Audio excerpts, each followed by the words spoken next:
All right, we sure appreciate Dr. Sanders participating. So remember now, as the medical response team says, each of us has the power to control the spread of the virus between other community members and keeping it from ourselves. So the key actions proven to decrease the transmission of the spread: wearing the face coverings over the nose and mouth when you're in public spaces, socially distancing by at least 6 feet, self-isolate and use curbside or to-go deliveries. Remember, just because things may be open beyond a level that you're comfortable with doesn't mean that you have to go into those uncomfortable situations.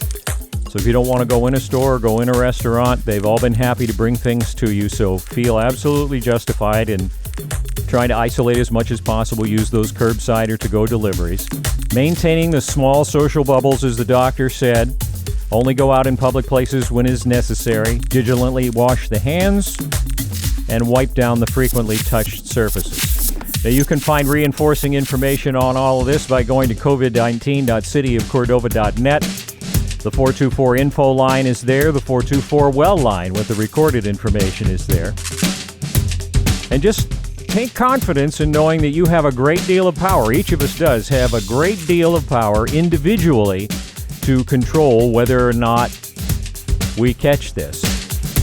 So we want to wish you a good and safe weekend, and we will return to regular programming now on the Clam and the Eagle. Doctor, we'll just go right to the news release here. What the IMT has said is Cordova Medical Response Team, of course you're part of that, has identified a positive case in a community case in screening. State's been notified. Contact tracing has begun. It'll go on the dashboard soon. If there's evidence of community spread, community members will be notified immediately. That you're asking everyone to continue to exercise a high level of caution. And then the statement about privacy protection, obviously, that HIPAA guidelines have to be followed. So what is your reaction to this news of another case? So as we keep getting these cases and identify where they came from, we know that we have community spread. We haven't identified a specific spreading event that we're concerned with, but we know that Cordova community has this virus and we need to be cautious. Because we continue to get these sporadic cases, it puts us at what the IMT would consider a level 3 alert. So we want everybody to be paying attention and preparing to decrease their bubbles, if not already decreasing them to primarily be household members only in your bubble. Okay, so kind of like we did before when it first came out, when we really asked people to minimize any interacting outside of their immediate household. Yes, across the state, we're seeing cases develop, particularly in the age group from 20 to 30-year-olds. These age groups seem to be socializing a little bit more and not as consistent wearing masks. We are seeing some of that in Cordova as well. The problem is we're such a small community that we also have interactions with the younger age groups. We'll have interactions with people that are more vulnerable in the older age groups. So we want everybody practicing that caution and protecting our vulnerable population in Cordova. Yeah, well, and that's a reality that I think is you and I talked earlier this week that we saw borne out in an actual story. It wasn't an Alaskan story, but a 20-something that lived with grandparents. The 20-something went to a party where basically nobody cared about masks or social distancing and brought it home. All 3 of the household members had to go on ventilators, and one of the grandparents didn't survive. And now, here you've got this kid, basically this 20-year-old kid that's got to live the rest of their life, basically knowing that she killed her grandfather. I mean, you sure don't want to see anybody in that situation, do you? It's a scary reality. I also don't want people to feel to bear that kind of level of responsibility. This is something that, we are all trying to be as cautious as we can. And I'm certain that those people that, for those grandparents, they don't want anybody bearing that burden of feeling like that exposure, that it was their fault. It's a sneaky virus. We don't want people to be feeling bad. We want people practicing kindness and really supporting one another. But part of that support is by maintaining and wearing masks. Sometimes we have to create some distance in our vulnerable family members so that we're not exposed to them. Yeah, and it's always a double-edged sword because you don't want them to feel like you don't care about them or you don't want to see them or anything. I mean, you think about all these seniors in the pioneer homes and so on that for their own safety, these interactions have to be minimized. But yeah, I mean, it's a tough situation all around. Now, you said something earlier there about community spread. A lot of times in the technical language of these news releases, the IMT will say officially that the community will be notified of community spread immediately. But you made it sound like that's something that's kind of really, in a sense, among us all the time. Absolutely. I think that we now have community spread and it has not gone away. Okay, so basically what that means is that there are places that the virus just is and it's lurking and maybe hasn't been identified. And so how does the community member respond then appropriately to knowing that to be the case? This virus can live 1 to 3 weeks in an asymptomatic host, so we really need periods where people social distance and follow the protocols for 3, maybe even 4 weeks, and hopefully we can get the virus to go away. Okay, so that's that more isolated isolation then, like you said, keeping close only to members of your own household, and then all of the other protocols, which we can go over a little bit later as we wrap up. Now, contact tracing is something you were telling me that you continue to get questions about, and what is it that you'd like to have out there this time? I know a lot of community members will be concerned if they don't get contacted by the contact tracers. One piece of that is we know the state is running behind with their contact tracing, with their official nurse calls from the contact tracing. Our community has the providers, and they call and notify the cases. We are starting and initiating that contact notification.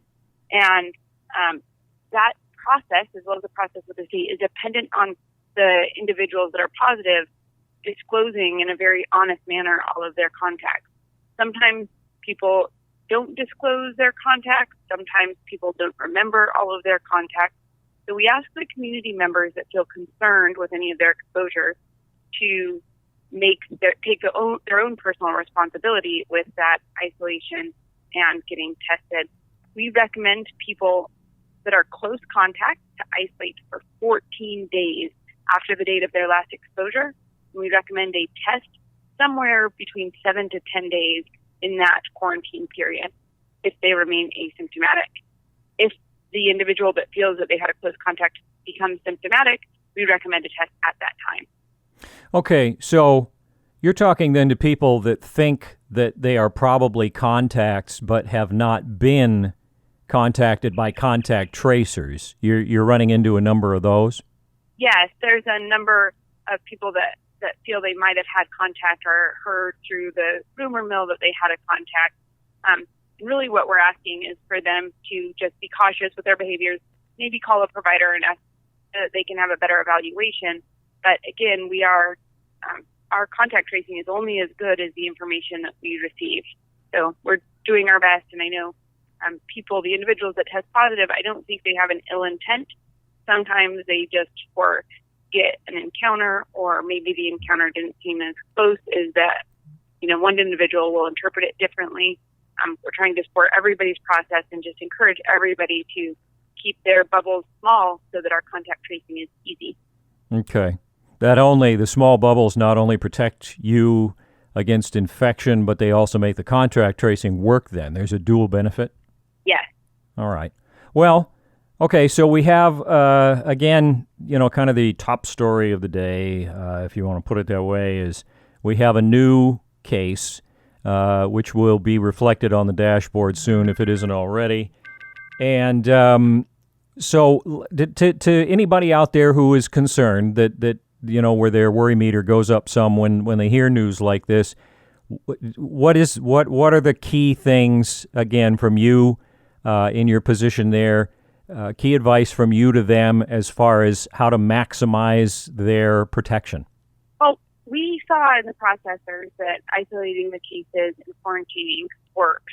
The individuals can have their bubble, and if they're not out and having a lot of exposures with other people, they're unlikely to get COVID-19. So the take-home message here is for everybody to keep their bubbles small.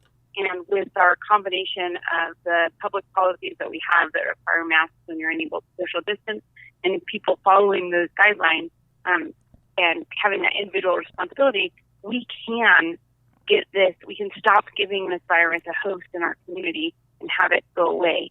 It's going to take everybody chipping in and being really cautious with their behaviors.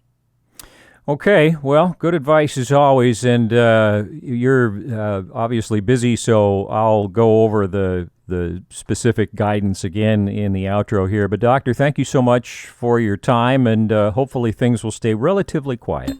Thank you. All right, we sure appreciate Dr. Sanders participating. So remember now, as the medical response team says, each of us has the power to control the spread of the virus between other community members and keeping it from ourselves. So the key actions proven to decrease the transmission of the spread: wearing the face coverings over the nose and mouth when you're in public spaces, socially distancing by at least 6 feet, self-isolate and use curbside or to-go deliveries. Remember, just because things may be open beyond a level that you're comfortable with doesn't mean that you have to go into those uncomfortable situations. So if you don't want to go in a store or go in a restaurant, they've all been happy to bring things to you, so feel absolutely justified in trying to isolate as much as possible. Use those curbside or to-go deliveries. Maintaining the small social bubbles, as the doctor said. Only go out in public places when it is necessary. Vigilantly wash the hands and wipe down the frequently touched surfaces. Now, you can find reinforcing information on all of this by going to covid19.cityofcordova.net. The 424 info line is there. The 424 well line with the recorded information is there. And just take confidence in knowing that you have a great deal of power. Each of us does have a great deal of power individually to control whether or not we catch this. So we want to wish you a good and safe weekend, and we will return to regular programming now on the Clam and the Eagle.